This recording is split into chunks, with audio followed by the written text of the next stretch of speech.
কর্মব্যস্ততা কম, ডিউটি শেষ করে 8 ঘন্টা ডিউটি শেষ করে চলে এসেছো, মোড়ে বসে বসে আড্ডা মারবা, চায়ের স্টলে বসে বসে আড্ডা মারবা, এরকম নয়। কিছুই করার দরকার নেই। লিখবেন আল্লাহ লিখবেন, কাকে দিয়ে লিখাবেন না লিখাবেন সেটা তার বিষয়, কিন্তু আমার কি হবে, এই মানসিকতা হচ্ছে আমার জন্য ক্ষতিকর। সুন্দর করে আদর করে ডাকা দরকার সন্তানকে, সেখানে আমি কর্কশ ভাষায় ডাকছি, ফলে আমার এটাকে নিয়ন্ত্রণ করতে পারছি না। দায়ীদের বৈশিষ্ট্যের মধ্যে উল্লেখযোগ্য আরেকটি বৈশিষ্ট্য হচ্ছে ভাষা নিয়ন্ত্রণ করা, সুন্দর ভাষা প্রয়োগ করা, রূঢ় না হওয়া, কঠোর না হওয়া। আমসিক আলাইকা লিসানাক, অথবা অন্য ভাষায় বলেন ওহরস লিসানাক, তোমার জিহ্বাকে বোবা বানিয়ে ফেলো। আহলে হাদিস আন্দোলন বাংলাদেশ, আসুন পবিত্র কুরআন ও সহিহ হাদিসের আলোকে জীবন গড়ি। যাবতীয় প্রশংসা আল্লাহ রাব্বুল আলামিনের জন্য, যার অশেষ মেহেরবানিতে আপনাদের সামনে দাঁড়িয়ে দুটি কথা বলার তৌফিক লাভ করতে পেরেছি। তার ভিতরে বলছি আলহামদুলিল্লাহ। অতঃপর দরুদ ও সালাম বর্ষিত হোক নবী মুহাম্মদ সাল্লাল্লাহু আলাইহি ওয়াসাল্লামের উপর। আল্লাহুম্মা সাল্লি আলা মুহাম্মদ ওয়া আলা আলিহি ওয়া সাহবিহি আজমাইন। উকবা ইবনে আমির রাদিয়াল্লাহু তাআলা আনহু একজন বিশিষ্ট সাহাবী। রাসূল করিম সাল্লাল্লাহু আলাইহি ওয়াসাল্লামের পাশে বসতেন, কখনো কখনো কাছাকাছি বসতেন, কখনো তিনি তার হাত ধরতেন, উনি ওনার হাত ধরতেন, এইভাবে বন্ধুর মতো চলতেন। তো তিনি একদিন বলছেন যে আমার এইভাবে হাত ধরলেন, ধরে কাছাকাছি চলতে চলতে আমি বললাম, প্রশ্ন করলাম, মা নাজাতুল মুমিন ইয়া রাসূলুল্লাহ, হে আল্লাহর রাসূল, মুমিনদের নাজাত কিসে? আর নাজাত মানে আমরা সবাই জানি, এটা আর নতুন করে শোনানোর দরকার নেই, মুক্তি, পরিত্রাণ। তো পরিত্রাণ তো মুমিনরা পেয়ে গেছে, আল্লাহ তো অনেক আগে বলেছেন কাদ আফলাহাল মুমিনুন, বলেন নাই? শুনেনি? আমরা শুনেছি। সেখানে কয়েকটি গুণের কথা বলেছেন। সেই গুণগুলি ছাড়াও রাসূল করিম সাল্লাল্লাহু আলাইহি ওয়াসাল্লাম নিজের ব্যক্তি জীবনে কিছু গুণের কথা বললেন, যেই চারিত্রিক গুণের কথা বললেন, সেই উন্নত চরিত্র যদি কেউ অবলম্বন করতে পারেন তাহলে সেই মুমিনের নাজাত রয়েছে। শুধুমাত্র ঈমান শক্তিশালী আছে, সালাত শক্তিশালী আছে, কিন্তু আরও ব্যক্তি সংশোধনী কম আছে, তাহলে দেখা যাবে যে হয়তো নাজাত নাও পেতে পারে। কেননা দেখেছেন হাদিসে যে অনেক নেকি নিয়ে এসেছেন, কিন্তু পাশাপাশি কী ছিল? অনেক গুনাহও ছিল। সেই গুনার মধ্যে কী ছিল? মানুষের অত্যাচার ছিল। এই অত্যাচারের অধিকার দিতে দিতে সব গুনাহ আপনারা সবাই জানেন। তো সেই জন্য বলছি যে চারিত্রিক গুণাবলীর ক্ষেত্রে, নিজেরকে সংশোধন করার ক্ষেত্রে রাসূল সাল্লাল্লাহু আলাইহি সাল্লাম ওই উকবা ইবনে আমির রাদিয়াল্লাহু তাআলা আনহুকে যে কয়েকটি ছোট ছোট কথা বলেছিলেন, সেই কথাগুলি আমি আমার নিজেকে বলছি আগে, যে নফস, তুমি আমার এই রাসূল করিম সাল্লাল্লাহু আলাইহি সাল্লামের এই কথাগুলিকে তোমার জীবনে, অর্থাৎ আমার জীবনে প্রয়োগ করার চেষ্টা করো। আর আল্লাহর কাছেও কামনা করি, আল্লাহ তুমি আমাকে সেই গুণগুলি অর্জন করার তৌফিক দিও। সুতরাং কি বলেছিলেন রাসূল সাল্লাল্লাহু আলাইহি ওয়াসাল্লাম? তিনটি কথা বলেছিলেন। এই তিনটি কাজ যদি তুমি করতে পারো তাহলে তুমি মুমিন হয়ে নাজাত পেতে পারবা ইনশাআল্লাহ। এক, আমসিক আলাইকা লিসানাক, অথবা অন্য ভাষায় বলেন ওহরস লিসানাক, তোমার জিহ্বাকে বোবা বানিয়ে ফেলো। তুমি নিজেকে বোবা বানিয়ে ফেলো। বোবা বলতে পারে কথা, ইশারায় বলতে হয়। তো তুমি তোমার ভাষাকে নিয়ন্ত্রণ করো, কন্ট্রোল করো, সংযত করো। তোমার মন যা চাইবে, জিহ্বা যা চাইবে, ভাষায় যা আসবে তাই প্রয়োগ করবে না, বরং সেখানে মেপে মেপে কথা বলবে। আর দুনিয়াতেও সাধারণভাবে আজকে আমরা অনেক মোটিভেশনাল ক্লাস দেখে থাকি। মোটিভেশনাল ক্লাসে শুধুমাত্র দুনিয়াবী ক্ষেত্রে কিভাবে উন্নতি করা যায় সে সমস্ত কথাগুলি শেখানো হয়, কিন্তু এই কথাটির মধ্যে দুনিয়াবী উন্নতির জন্য ভাষাকে যে নিয়ন্ত্রণ করা দরকার, অফিসারের সাথে কী ভাষায় বলবো, তার ঊর্ধ্বতন দায়িত্বশীলের সাথে কিভাবে কথা বলবো এবং আমার নিম্নতম দায়িত্বশীলের সাথে কিভাবে কথা বলবো, ছাত্রদের সাথে কিভাবে কথা বলবো, পাড়া প্রতিবেশীর সাথে কিভাবে আমি ভাষা প্রয়োগ করব, একজন শিক্ষিত মানুষের সাথে আর একজন অশিক্ষিত মানুষের সাথে, গ্রাম্য বেদুইন লোকের সাথে কিভাবে ভাষা প্রয়োগ করব, সেটা এই হাদিসটির মধ্যে, এই কথাটির মধ্যে আছে। তার মানে তুমি তোমার ভাষাকে নিয়ন্ত্রণ করে কথা বলবে, যেখানে যে পরিমাণ যেভাবে উচ্চারণ করা দরকার সেইভাবেই উচ্চারণ করবে।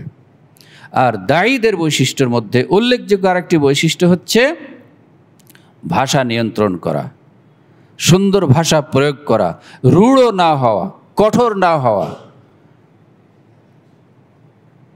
অতিরঞ্জন না করা কথার মধ্যে। তো সেটাই রসুল সাল্লাল্লাহু আলাইহি সাল্লাম বললেন, আমসিক আলাইকা লিসানাক। প্রথম নম্বর বৈশিষ্ট্য হচ্ছে তুমি তোমার ভাষাকে নিয়ন্ত্রণ করো, তোমার কথাকে নিয়ন্ত্রণ করো। অন্য আরেকটি বর্ণনায় একই অর্থ, ওহরস আলাইকা লিসানাক, তোমার জিহ্বাকে তুমি বোবা বানিয়ে ফেলো। তো এখন আমি যদি আমার নিজের জীবনে দেখি, তাহলে এই কথাটি প্রয়োগ করতে এখনও পারছি না। আমার পরিবারের সদস্যদের সাথে যেভাবে যে ভাষা প্রয়োগ করা দরকার সেভাবে পারছি না। কোথাও সুন্দর করে আদর করে ডাকা দরকার সন্তানকে, সেখানে আমি কর্কশ ভাষায় ডাকছি, যেখানে কর্কশ ভাষা প্রয়োগ করার সেখানে আদর করছি, ফলে আমার এটাকে নিয়ন্ত্রণ করতে পারছি না। তার মানে আমি আমার প্রবৃত্তির তাড়নায় আমার ভাষাকে নিয়ন্ত্রণ করতে পারছি না। অথচ রসুল সাল্লাল্লাহু আলাইহি সাল্লাম নাজাতের জন্য প্রথম এই কথাটি বললেন। আর এই ক্ষেত্রে নিয়ন্ত্রণ করতে পারবো যদি আমি আরেকটি মূলনীতি মনে রাখি। আল্লাহ রাব্বুল আলামিন বলেছেন, এই কথাটা আপনারা সব সময় ওয়াজ করে থাকেন, শুনে থাকি, মা ইয়ালফিজু মিন কাওলিন ইল্লা লাদাইহি, কি করবে তাই তিনি, লাদাইহি রাকিবুন আতীদ, মানে কি, প্রহরী আছেন, সেটিকে কি করার জন্য, লিখে রাখার জন্য। কি করবেন তাতে, লিখে রাখে লাভ কি আমার, বা আমার ক্ষতি কি, এত হুঁশিয়ারি কি কি মানে আমার নপরোয়া, মানে কিছুই করার দরকার নেই। লিখবেন, আল্লাহ লিখবেন, কাকে দিয়ে লিখাবেন না লিখাবেন সেটা তার বিষয়, কিন্তু আমার কি হবে, এই মানসিকতা হচ্ছে আমার জন্য ক্ষতিকর।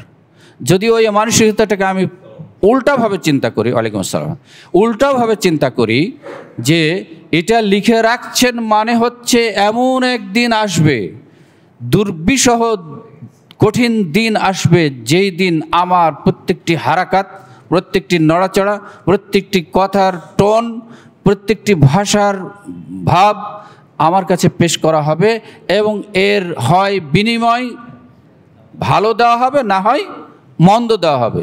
এই ভয়টা যদি আমি আমার সামনে রাখতে পারি, তাহলে আশা করা যায় ওইটা দিয়ে আমার সংযত হওয়া সম্ভব হবে ইনশাআল্লাহ। 2 নম্বর বৈশিষ্ট্য হচ্ছে, 2 নম্বর বৈশিষ্ট্য যদি আমরা অর্জন করতে চাই, তাহলে ওয়াল ইয়াবকি আলা খাতিয়াতিক, তুমি বেশি উদ্যত হয়ে যাও না, ঔদ্ধত্যপূর্ণ আচরণ করো না, বরং বিনয়ী হয়ে নিজের জীবনের গোনাগুলিকে সামনে নিয়ে আসো। প্রতিদিন আত্মসমালোচনা করো, আত্মসমালোচনা করে তোমার গুনাহগুলিকে সামনে নিয়ে এই গুনাহের অপরাধের কারণে আল্লাহর কাছে ক্ষমা চেয়ে কান্দো, কান্নাকাটি করো। সবাই যখন বিভোর থাকবে আনন্দ বিল্লাসে, তখন তুমি আল্লাহর কাছে এই গুনাহগুলি তুলে ধরে একটু কান্নাকাটি করো। তাহলে কয় নম্বর বৈশিষ্ট্য হলো? 2 নম্বর। কি করতে হবে? নিজের গুনাহের কারণে কাঁদতে হবে। কার কার সামনে গিয়ে কাঁদতে হবে? পীর সাহেবের সামনে গিয়ে, আমির সাহেবের সামনে গিয়ে না, কার কাছে গিয়ে?